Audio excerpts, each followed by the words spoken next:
Estudió leyes y obtuvo un MBA en el Instituto Empresa en España. Es el CEO de una de las empresas de infraestructura más grande del mundo, Ferrovial.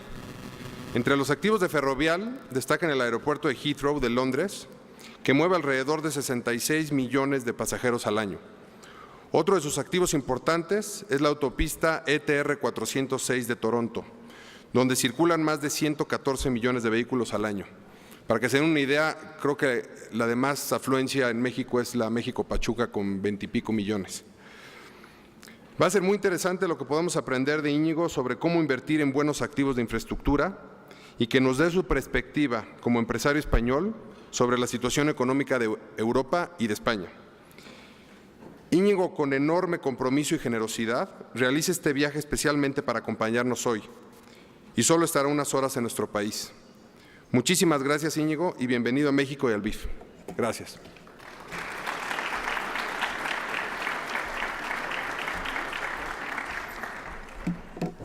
Bueno, buenos días a todos. Yo creo que se me escucha bastante bien. Quiero primero agradecer a los socios de Sabino Capital la oportunidad que me han dado para estar hoy aquí con ustedes. Y bueno, espero no aburrirlos con mi presentación. Voy a presentarles Ferrovial. Para mí no es difícil hablar de Ferrovial, aparte porque actualmente sea el consejero delegado, es porque es donde he estado los últimos 20 años de mi vida trabajando. Y sin más, yo creo que pasamos a hablar de Ferrovial, ¿no? Ferrovial es una compañía fundada en España en 1952 por un ingeniero de caminos. Actualmente somos un grupo cotizado, después de muchos años de transformación.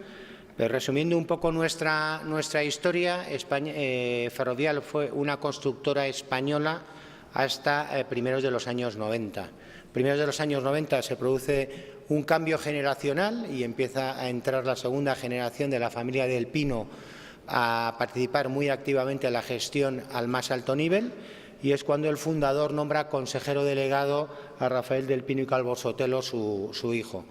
Desde ese momento, en el 92, una de las preocupaciones del grupo fue, sin renunciar a ser una empresa española y ser un grupo constructor, cómo podíamos hacer para ser menos dependientes de solo el negocio de construcción y menos españoles. En aquel momento nos incorporamos un equipo de profesionales al grupo, entre ellos me incorporé yo, que provenía de una empresa que, por cierto, tenía muchos intereses en México, pues yo trabajaba en Holderbank, que es un grupo cementero muy conocido en México, ya que aquí en su momento tenían grandes inversiones con Apasco y Veracruz, y se empezó un proceso de internacionalización. En el año 99 se dio un nuevo paso en la maduración del grupo.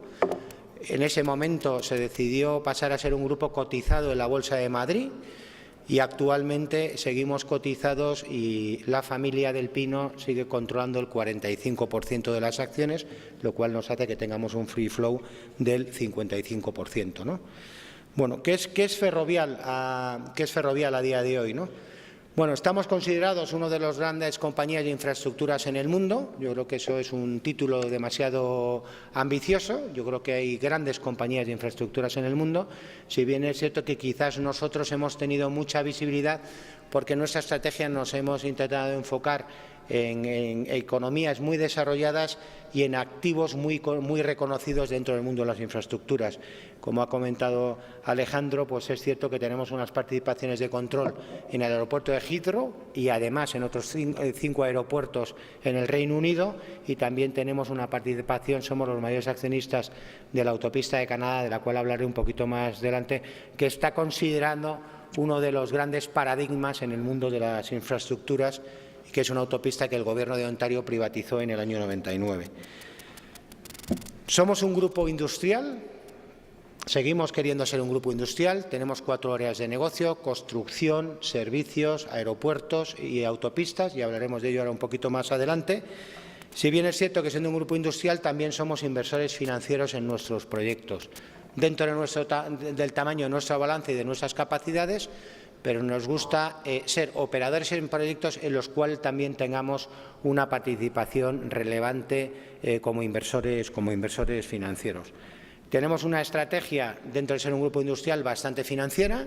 Tenemos los recursos que tenemos, el tamaño de compañía es el que tenemos, el mundo es muy grande y al final tenemos que centrar nuestra estrategia en determinadas geografías porque al final, como se suele decir en España, en ocasiones el que mucho abarca, poco aprieta, ¿no? Dentro de ese contexto, y entrando ya un poquito más en lo que es Ferrovial, esos son nuestros 4 negocios. Ferrovial el año pasado facturó en el entorno de los 16.000 millones de dólares USA. El negocio más importante en cuanto a ingresos fue la parte de construcción, ahora hablaré un poquito más de ella. El segundo tamaño más importante en el grupo en cuanto a participación en ingresos es Ferrovial Servicios, luego Ferrovial Aeropuertos y luego es Cintra. En esas 4 actividades y esas 4 cabeceras nosotros controlamos el 100% de esas cabeceras y a partir de ellas es como invertimos en los proyectos, siempre contando con socios locales y con socios financieros. En cuanto a nuestros activos, en construcción la matriz es Ferrovial Agroman, es la 4ª constructora más grande de España. En su momento fuimos la 2ª constructora, yo creo que más o menos hasta el año 2005, y cuando el ciclo empezó a caer, pues mientras hubo competidores nuestros en España que optaron por mantener su cuota de mercado, pues nuestra obsesión siempre ha sido la rentabilidad y el beneficio neto y el retorno para nuestros accionistas, y eso nos ha hecho que hayamos mantenido los mismos márgenes de rentabilidad, pero en un negocio más pequeño. Como referencia, y ya dando datos de lo que está pasando en España, en el 2007 nosotros facturábamos en España en construcción 3.400 millones de euros y este año vamos a facturar la mitad. Luego hemos tenido una caída en 4 años del 50% y todavía vemos caída en el negocio de la construcción en España para este año 2011 y también para el 2012. Se está produciendo un cambio que en nuestra opinión es estructural, no es coyuntural. No solo afecta a España, pero a España le está afectando especialmente porque era un país que estaba por debajo de otros países de la Unión Europea en el nivel de infraestructuras que tenía. Con la última ampliación ahora estamos por encima y eso ha hecho que también hayamos perdido muchas ayudas de la Unión Europea y eso hace que el tamaño del mercado sea más pequeño. De ahí nuestra obsesión desde hace muchos años, sabiendo que eso iba a acabar pasando, porque es lo que había pasado anteriormente en el mercado británico, es lo que había pasado en el mercado francés y es lo que había pasado en el mercado alemán, los grandes mercados europeos. Italia es algo distinto, podremos hablar de ello un poquito más adelante, y es lo que fue nuestra preocupación desde el principio. Saltamos fuera, hoy en día somos la mayor constructora de Polonia. Polonia es un mercado muy parecido al español en geografía y en tamaño de población. Está dentro de la Unión Europea, aunque no dentro de la eurozona, y es un país que a día de hoy está recibiendo muchas ayudas y que, a pesar de la actual complejidad, nosotros sí que vemos que se va a seguir produciendo ese flujo de subsidios desde la Unión Europea hacia nuevas economías dentro de la Unión Europea, como es Polonia. Nos hemos convertido en el mayor constructor de Polonia, compramos Budimex, una compañía que a día de hoy sigue estando cotizada en la Bolsa de Varsovia, pero nosotros tenemos una participación de control del 60%. Para que se hagan una idea, muy posiblemente para el final de este año el tamaño de nuestro negocio en España será prácticamente igual que el tamaño de nuestro negocio en Polonia, siempre especializados en obra civil. No tenemos mucha exposición al mundo residencial ni tampoco al mundo industrial y nosotros consideramos especialistas en construcción de grandes obras civiles, carreteras, aeropuertos, trenes, alta velocidad, metros, etcétera, etcétera. Luego tenemos una filial que se llama Cadagua Tratamiento de Agua. Es una de las líderes europeos, tenemos tecnología propia y estamos presentes en 16 países. No es un mercado de gran tamaño en facturación, pero sí es un mercado muy rentable.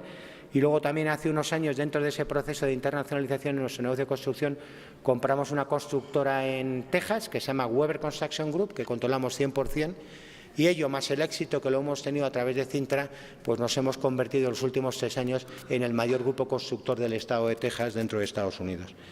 Si saltamos a aeropuertos, en los últimos 15 años nosotros hemos estado presentes en muchos procesos de privatización, incluidos aquí en su país, en México, donde fuimos uno de los accionistas de referencia en la privatización de Asur. En ese momento participamos ahí con Tribasa como socio local y luego con el aeropuerto de Copenhague y con un grupo francés de infraestructuras también.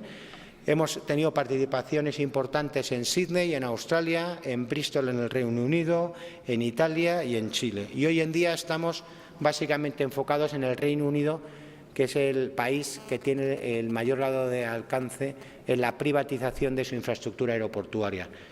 Nuestro activo de referencia ahí es Heathrow. donde tenemos una participación de control.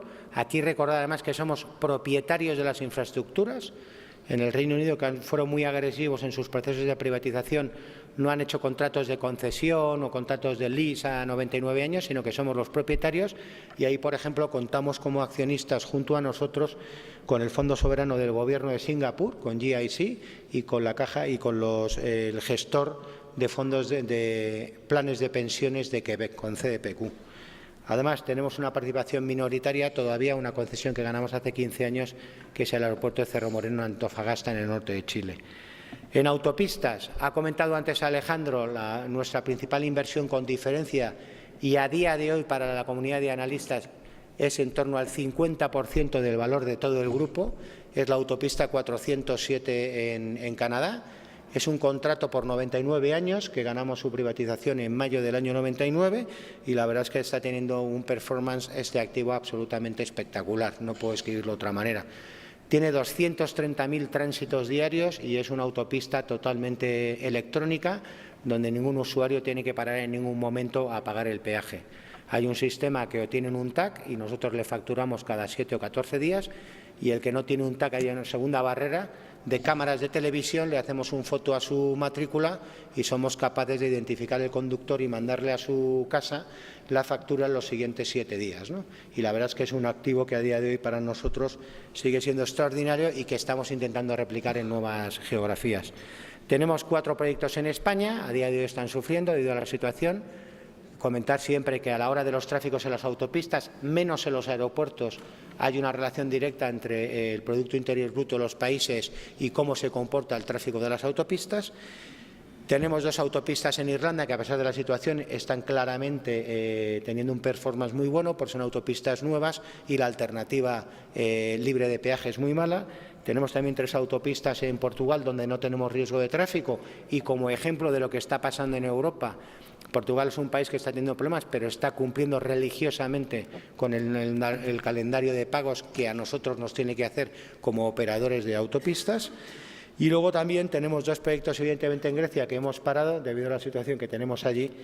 Y luego tenemos 5 grandes proyectos en Estados Unidos. Tenemos 2 proyectos Brownfield, Chicago Skyway e ITR en Indiana. Son proyectos que compramos en su día.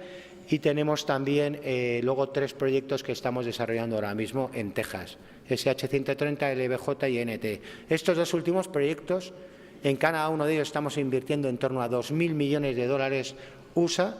Pensamos que en el futuro, cuando se abran a tráfico en el 2015, pueden ser un nuevo ejemplo de la autopista 407.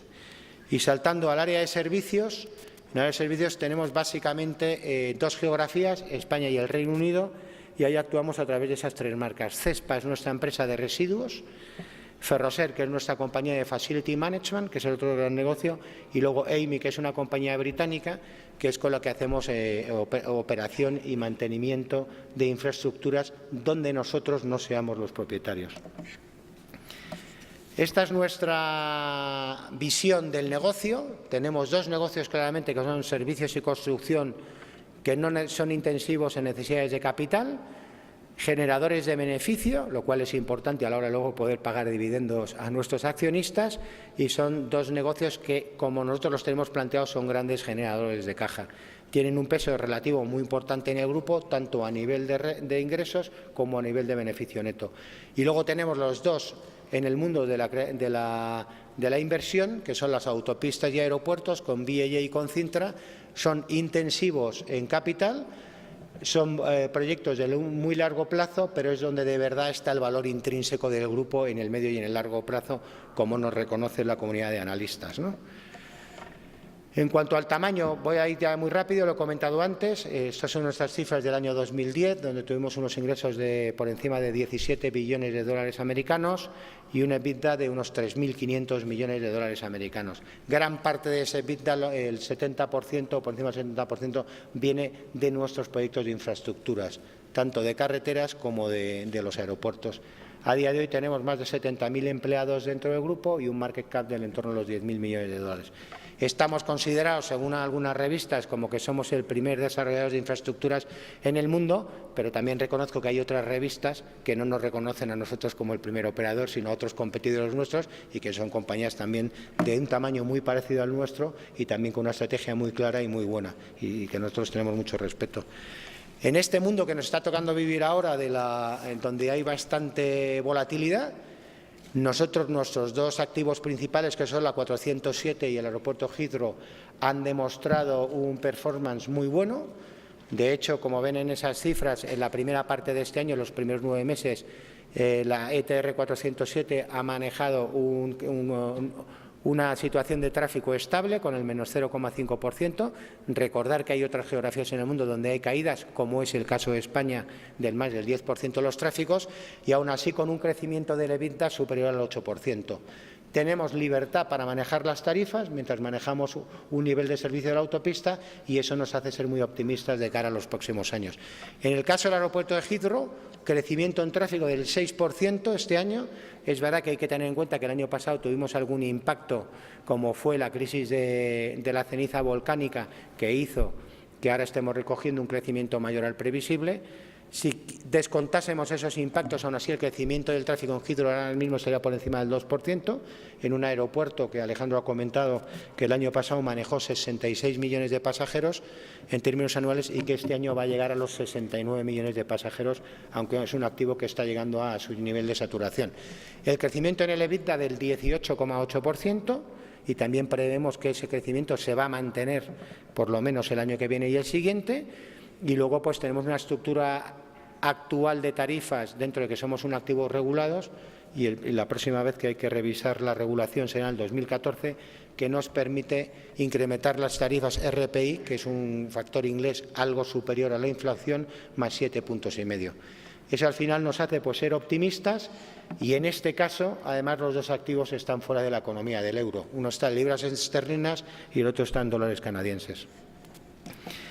Bueno, aquí ya lo hemos hablado antes, voy a ir muy rápido. En cuanto a nuestra presencia en aeropuertos, ahora básicamente estamos centrados en el Reino Unido, porque compramos la sociedad holding que había privatizado el gobierno británico en el año 1987. Fue una compañía cotizada hasta el 2006, donde nosotros lanzamos una OPA junto con los dos inversores que he mencionado anteriormente, y hoy en día es una compañía no cotizada que controlamos nosotros.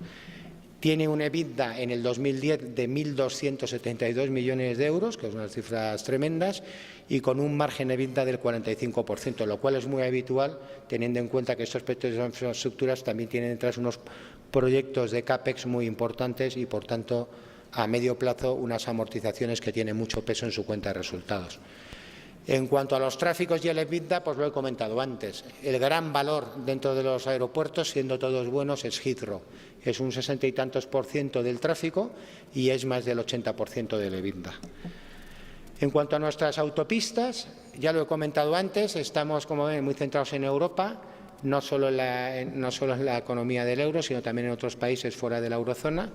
Tenemos una presencia muy potente en Estados Unidos, posiblemente somos ahora mismo la compañía que manejamos más proyectos en Estados Unidos, tenemos la 407 en Canadá y todavía mantenemos participación minoritaria en 5 autopistas en Chile. En su día fuimos los grandes líderes del mercado chileno, hoy en día son proyectos muy maduros y hemos llegado a un acuerdo para que un grupo inversor colombiano nos comprase un 60% el año pasado de todas nuestras autopistas en Chile y posiblemente le acabemos vendiendo el otro 40% en el año 2012. En cuanto al portfolio, pues lo acabo de mencionar y ese es el nombre de cada uno de los proyectos. En servicios estamos básicamente centrados, como ya comenté antes, en 2 geografías. Tenemos unos ingresos en el año 2010 de 3.896 millones de euros y tenemos una cartera, que es nuestro negocio a futuro y que nos hace ser optimistas y poder pelear más con los momentos cíclicos de otros negocios, como es el de construcción, de 12.300 millones, lo cual nos hace ser optimistas de cara al futuro. Un EBIT el año pasado de 281 millones de euros con un margen del 7,2%. Esto es un poco lo que nosotros llamamos la cola del pavo real, porque ¿qué significa servicios? Es un concepto demasiado amplio, Nosotros básicamente, como he comentado anteriormente, estamos centrados en el mundo de los residuos, tanto domésticos como en los residuos industriales, nos gustan los dos. Si bien es cierto que nosotros, contrariamente a otras compañías, sobre todo grupos franceses u otros grupos españoles, estamos mucho más centrados en la parte de la tecnología y menos en la limpieza viaria o en la recogida de la basura doméstica. Nos gusta mucho más tener plantas de tratamiento complejos y vertederos. Y, de hecho, tenemos en España bajo gestión o en propiedad más de 30 vertederos y controlamos más de 60 plantas de tratamiento de residuos, incluida la única incineradora de residuos industriales especiales que hoy en día opera en España. Fuera del mundo de los residuos, somos la mayor empresa de mantenimiento de infraestructuras en el Reino Unido. Somos los mayores proveedores de servicios de mantenimiento de autopistas para el Gobierno británico y para las regiones y para los councils. Y ahí, para que os hagan una idea, tenemos una participación del 24% aproximadamente. En España también somos la mayor compañía de mantenimiento de infraestructuras, también muy centrados en carreteras. Volviendo al Reino Unido, además de las carreteras, por no dejar de mencionarlo, a día de hoy tenemos un contrato por 7 años y medio para el mantenimiento del 50% de toda la línea de lo que es el network del Metro de Londres, lo cual quiere decir que mantenemos más de 300 kilómetros de túnel, 100 estaciones y más de 260 trenes o de material rodante. Y el último negocio en el que estamos presentes en el mundo de los servicios es el Facility Management. Damos servicios a todo tipo de edificios e instalaciones complejas. En el Reino Unido somos uno de los mayores proveedores para el Ministerio de Defensa, donde le manejamos todos sus edificios de oficinas en Whitehall, en el centro de Londres, y, por ejemplo, también manejamos todas las comisarías y las oficinas centrales de la Metropolitan Police de Londres. Son contratos normalmente a 10 o 15 años y te da una estabilidad en los ingresos que lo hace muy recurrentes y con unas rentabilidades razonables y siempre por encima del negocio de construcción, ¿no? Si ya pasamos al último de nuestros negocios, que es construcción, es nuestro core business desde que se fundó la compañía. Sigue siendo un negocio muy importante para nosotros. No aspiramos a ser un constructor global.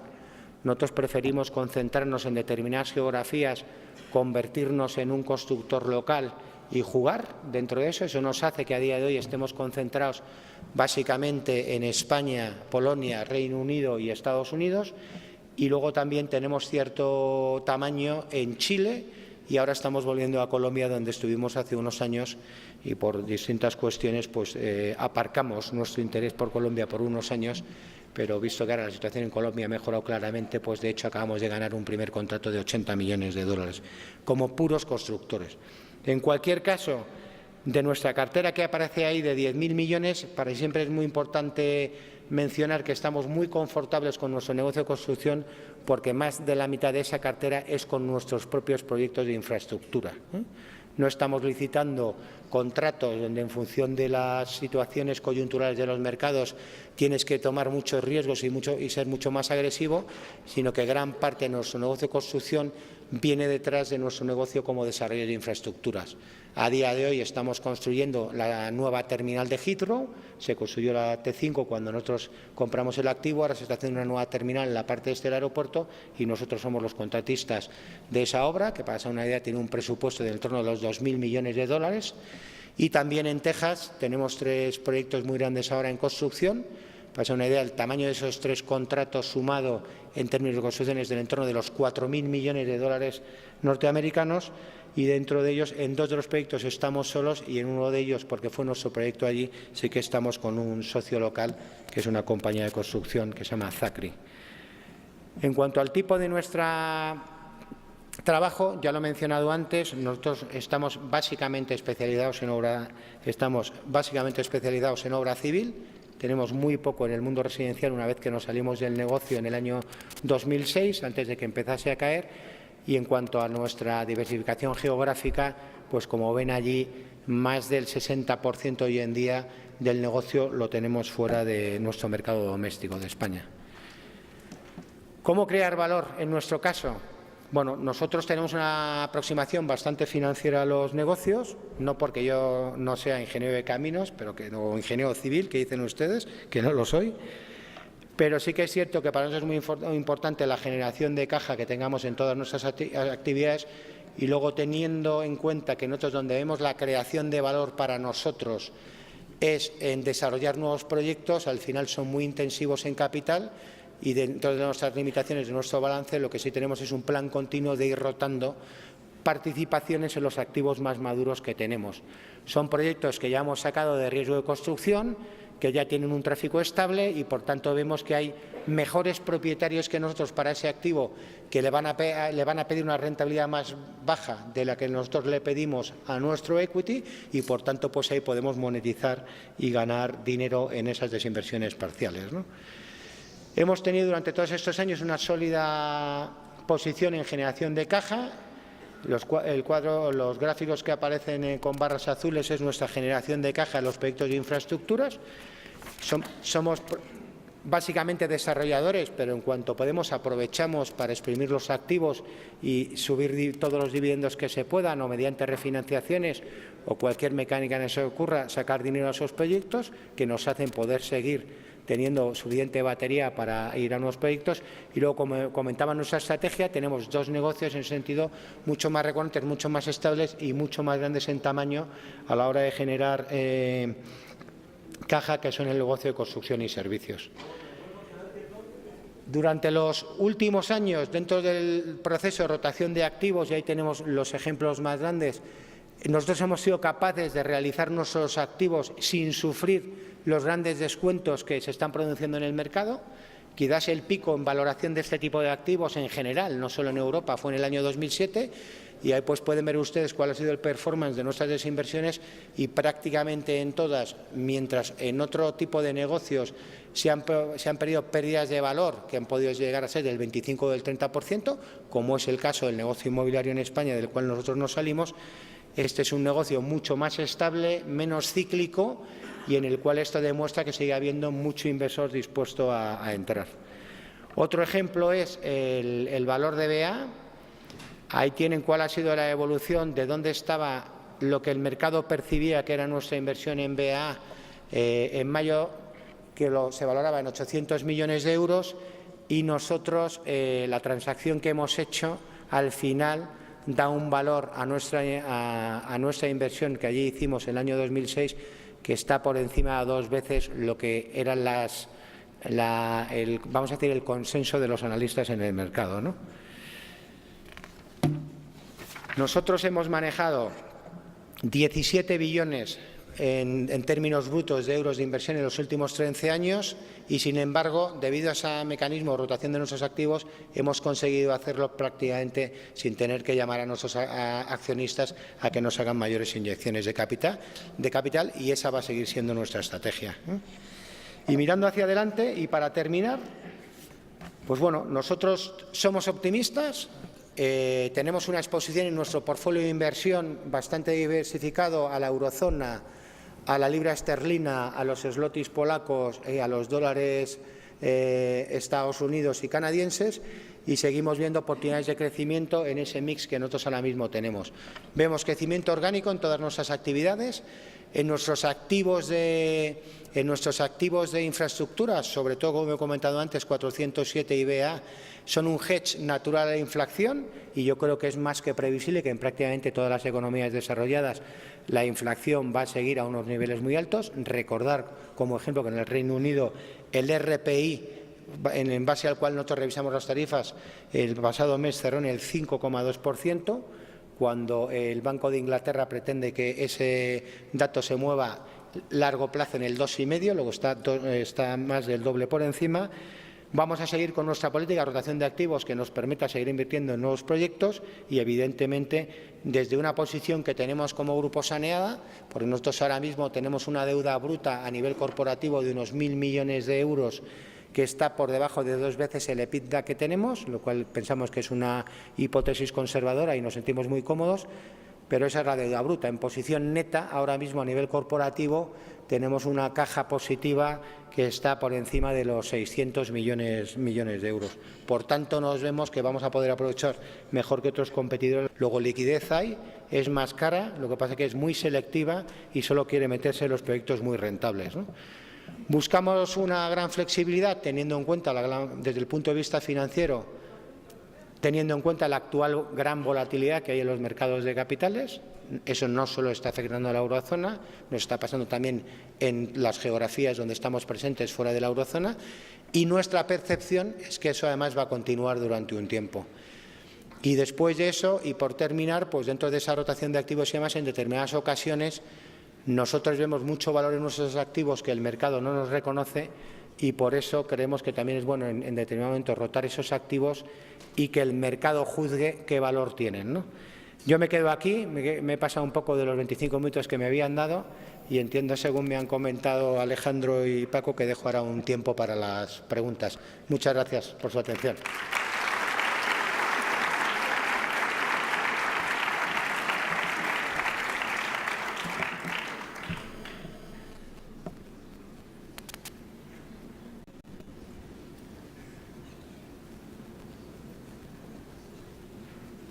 Íñigo, buenos días.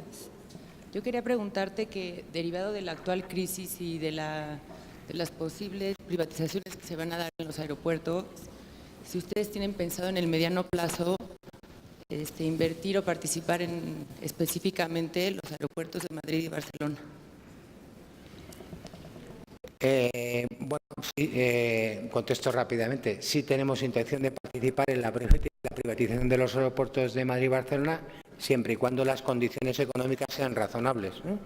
Y el Gobierno español ha hecho un primer intento de la privatización de los aeropuertos de Madrid y Barcelona, en nuestra opinión, bajo unas condiciones de rentabilidad que no reconocen la actual volatilidad de los mercados financieros, ¿eh? Establecieron unos pagos mínimos por cada uno de los dos aeropuertos excesivamente altos, y nominalmente ellos decían que permitían unas rentabilidades a los inversores en el entorno del 10% en euros.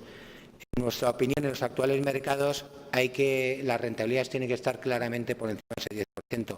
Eso es lo que ha hecho que el proceso no haya ido para adelante. Nos precalificamos 6 grupos y ninguno de los grupos al final pues mostramos real interés en seguir el proceso, ya que, digamos, los parámetros financieros de mínimos que se habían fijado por el Gobierno español eran tremendamente agresivos.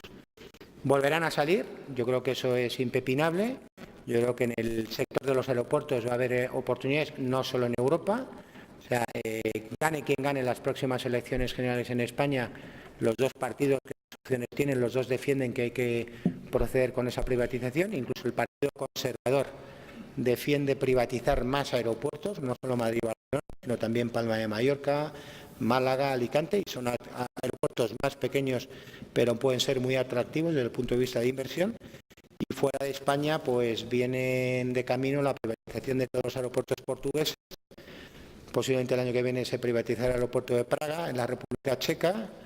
Se está privatizando San Juan de Puerto Rico, ya este lado del Atlántico, y posiblemente el año que viene salgan 2 aeropuertos más en Estados Unidos, Chicago Midway y otro un poquito más pequeño, y nosotros sí que vemos que va a haber muchas oportunidades, lo cual por otro lado nos va a poder permitir ser selectivos, ¿no? Ahora decidir hacia qué proyectos vamos. Gracias.